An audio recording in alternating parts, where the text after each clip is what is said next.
Bonjour et bienvenue au sein de la direction juridique de notre société. Bonjour Mathilde, merci de me recevoir. Si j'avais sollicité votre expertise, c'était dans le cadre de l'adoption d'une nouvelle loi, dite loi Sapin II, qui est venue modifier la détermination de la rémunération des mandataires sociaux au sein des sociétés cotées.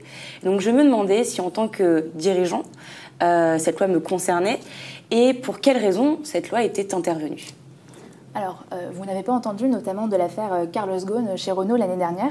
C'est notamment à cause de l'un de ces scandales que la loi Sapin II a été promulguée en décembre 2016 et est venue modifier la rémunération de certains mandataires sociaux.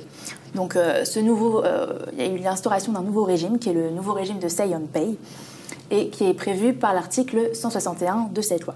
Alors vous, en tant que directeur général de notre société, vous êtes en effet concerné par cette loi. Alors concrètement, en tant que dirigeant de la société, quel est l'impact de cette loi sur ma rémunération? Alors je vous explique. Lors de la dernière Assemblée générale, en avril 2017, souvenez-vous, les actionnaires ont voté les principes et critères de la détermination des éléments fixes, variables et exceptionnels de votre rémunération. C'est ce qu'on appelle la phase ex ante. C'est d'ailleurs à ce moment-là que la partie fixe de votre rémunération vous a été versée et qu'en aucun cas elle devra être restituée.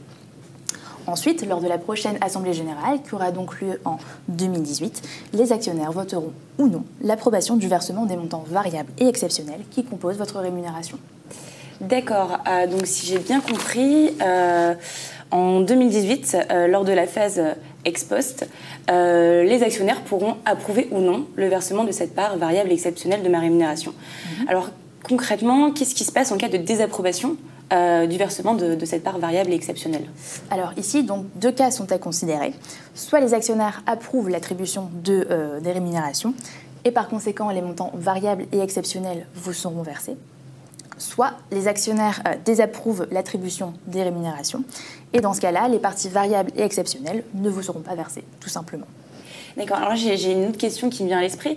On m'avait promis l'attribution d'actions et d'options. Alors est-ce que ces actions et ces options rentrent dans le cadre du versement de cette part exceptionnelle et variable? Alors non, pas du tout. En fait, en cas de refus de l'Assemblée générale des actionnaires en phase ex post, comme nous venons de l'expliquer, cela n'aura aucune incidence sur l'attribution des options et des actions qui vous étaient promises.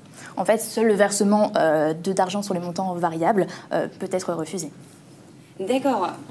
J'ai vraiment l'impression que via cette nouvelle loi Sapin II, le rôle des actionnaires s'est considérablement renforcé et qu'ils ont désormais un réel pouvoir dans la détermination de la rémunération des mandataires sociaux au sein des sociétés cotées. C'est quelque chose qui est assez surprenant quand même.